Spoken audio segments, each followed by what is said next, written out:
نحمدہ و نصلی علی رسولہ الکریم والمہدی الموعود علیہ الصلاۃ والتسلیم اما بعد فقد قال اللہ تبارک و تعالی فی القرآن الحکیم والفرقان العظیم فاعوذ باللہ من الشیطان الرجیم بسم اللہ الرحمن الرحیم قال اللہ تعالی خیر من الف شہر وإلی آخرہ سورہ صدق اللہ العلی العظیم۔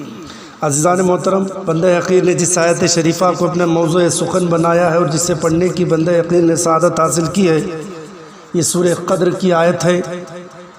یہ وہ سورہ ہے جس میں شب قدر کی عظمتوں کو بیان کیا گیا ہے، اس کے فضائل اور اس کے مراتب کو بیان کیا گیا ہے، اور اس میں کی جانے والی عبادتوں کا ثواب کو بیان کیا گیا ہے۔ اس کا شان نزول کچھ اس طرح سے ہے۔ اللہ کے نبی صاحب الاولاق صلی اللہ علیہ وسلم صحابہ اکرام بیٹھے ہوئے تھے، بنی اسرائیل کے واقعہ بیان فرماتے ہیں۔ ایک شخص جو پرہیزگار جنہیں شمعون کے نام سے یاد کرتے ہیں، ان کے واقعے کو، ان کی عبادت کو بیان کرتے ہیں، فرماتے ہیں کہ وہ رات کو عبادت کرتے، دن کو روزہ رکھتے اور کافروں سے جہاد کرتے۔ اس طرح ایک زمانہ گزرا، کافر ان سے عاجز اور مجبور ہو گئے۔ مجاہد کی عورت کو ہموار کیا اور اسے سازش کر کے کہا کہ تیرا شوہر تیری طرف متوجہ نہیں ہوتا۔ پہلے اسے نفس کسی کا شکار کروایا، پہلے اسے جو ہے کمزوری پر اس کے وار کیا، اور کہتے ہیں کہ دیکھ دن میں جہاد اور رات کو عبادت میں مشغول رہتا ہے، ہم کو بھی تکلیف پہنچاتا ہے۔ ہماری رائے و صلاح یہ ہے کہ کسی طرح اسے قید کرے اور تکلیف دے تاکہ وہ تیری طرف متوجہ ہو اور ہم اس کے عذاب سے چھوٹے۔ یہ جھوٹ تھا، فریب تھا ان کی باتوں پر، مگر وہ عورت فریب کی باتوں میں آ جاتی ہے، خوش ہو جاتی ہے۔ وہ سمجھ رہی تھی کہ اس میں میرا فائدہ ہے، یہ نہیں سمجھ رہی تھی کہ وہ اسی کے سہاگ کو جاننے کی بات کر رہے ہیں۔ کافروں نے اس عورت کو ایک بالوں کی رسی دے کر کہا کہ اس سے تیرے شوہر کو اچھی طرح باندھ دے۔ جب شمعون سو گئے تو عورت نے ان کے ہاتھ اور پاؤں باندھ دیے۔ جب وہ ہوشیار ہوئے اور پوچھا کہ تو نے مجھے کیوں باندھ رکھی ہے، عورت کہی دیکھو کہ تیری قوت کتنی ہے، میں دیکھنا یہ چاہتی ہوں۔ سن کر شمعون نے زور کیا تو رسیاں ٹوٹ گئی۔ شمعون کہا کہ میری قوت اس سے زیادہ ہے۔ جب کافروں سے یہ واقعہ کہی تو کافروں نے اس کو لوہے کی زنجیریں دی۔ دوسرے روز شمعون کو زنجیریں سے باندھی تو شمعون نے اسے بھی توڑ دیا اور کہا میری قوت اس سے بھی زیادہ ہے۔ کافراں یہ واقعہ سن کر مجبور ہوئے، یہ مشورہ دیے تیرے شوہر سے پوچھ کہ تو کس چیز سے عاجز ہوتا ہے، اس کی کمزوری کیا ہے۔ عورت کے پوچھنے پر کہا میرا سر کے بال لمبے ہی، اگر اس سے باندھ دیا جائے تو مجبوراً میں لاچار ہو جاؤں گا۔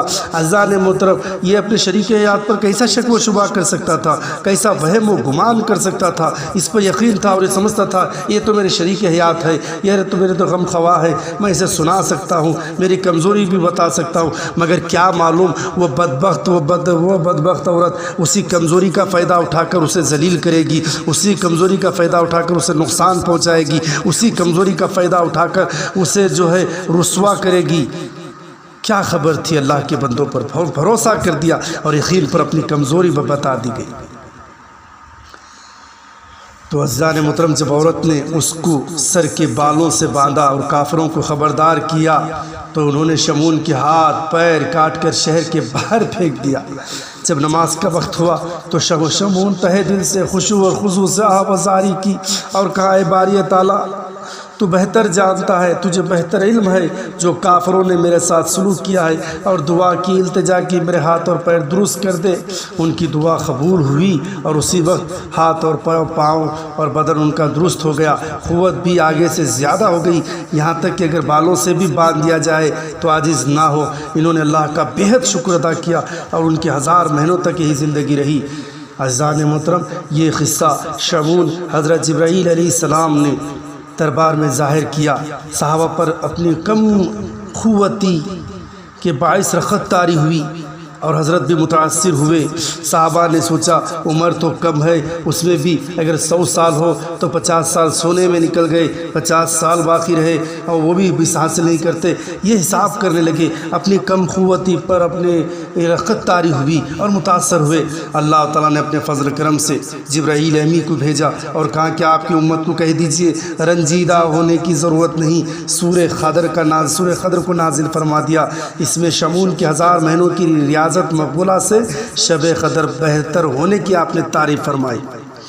آپ نے تعریف بیان فرمائی۔ اس واقعے سے کئی باتیں ہیں جو عزیزان محترمہ اور آپ کو اس پہ سمجھنا چاہیے۔ اللہ کے نبی کو جس بات پر دل آزاری ہوئی، میرے خدا کو کب گوارا تھا کہ آپ کو رنجیدہ میں رکھے، آپ کو تکلیف ہو۔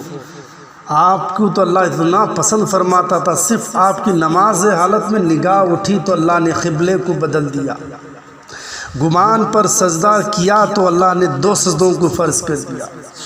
اس طرح اگر میں انشاءاللہ میلاد النبی کے موقع پر حضور کی ایک خصوصیت کو ہم بیان کریں گے تو آپ کو اندازہ لگے گا اللہ کو اپنے نبی سے کتنی محبت اور نبی کو اپنے امتیوں سے محبت، اللہ کو اپنے نبی کی آسودہ ہونے کی فکر اور نبی کو اپنے امتیاں غمگین ہوئے ہیں اس کی فکر۔ اللہ نے کہا ان کے دل آزاری ہونے کی ضرورت نہیں ہے، اللہ نے سورہ قدر کا تحفہ دے دیا اور کہا کہ یہ لیلۃ القدر وہ ہے، اس کی فضائل کو اللہ نے بیان کر دیا اور کہا کہ ہم نے انا انزلناہ فی لیلۃ القدر، ہم نے اس رات میں جو ہے ہم نے قرآن کو اتارا ہے۔ اور اللہ پھر سوالیہ جواب میں پوچھتا ہے کہ تم جانتے ہو کہ لیلۃ القدر کیسی ہے؟ پھر اللہ فرماتا ہے کہ 1000 مہینوں سے خیر من الف شہر، 1000 مہینوں سے بہتر ہے۔ کتنی بہتر ہے وہ اللہ ہی بہتر جانتا ہے۔ صرف اللہ نے ایک مثال دے کہ خیر من الف شہر، 1000 مہینوں سے بہتر، کتنی بہتر، کتنی نعمتیں اللہ عطا کرے گا، کتنا ثواب عطا کرے گا، یہ اللہ جانتا ہے۔ پھر اللہ تعالیٰ فرماتا ہے اور روح الامین اترتے ہیں، فرشتے نورانی طبقے لے کر رحمت کے طبقے اترتے ہیں، سلامتی کے طبقے سلامتی کرتے ہوئے اتریں گے، اور یہ سلسلہ کب تک رہے گا؟ فجر کی نماز تک رہے گا۔ فجر کی نماز تک اللہ تعالیٰ اس کا ثواب پہنچاتا رہے گا۔ اللہ تعالیٰ ان کو جو بھی نیکیاں عبادتیں ریاضتیں کرتے ہیں اللہ تعالیٰ ان کو فرشتوں کے ذریعے سے تحفہ عنایت فرماتا ہے۔ تو عزیزان محترم یہ تھا شان نزول سورہ قدر کا شان نزول عزیز۔ یہ کیوں بھی سمجھا جائے میرے نبی کے تسکین کے لیے، تسلی کے لیے، ان کو ایک تحفے کے طور پر اللہ نے دیا اور تحفہ اور امتیوں کے لیے وہ فرض ہو جاتا ہے۔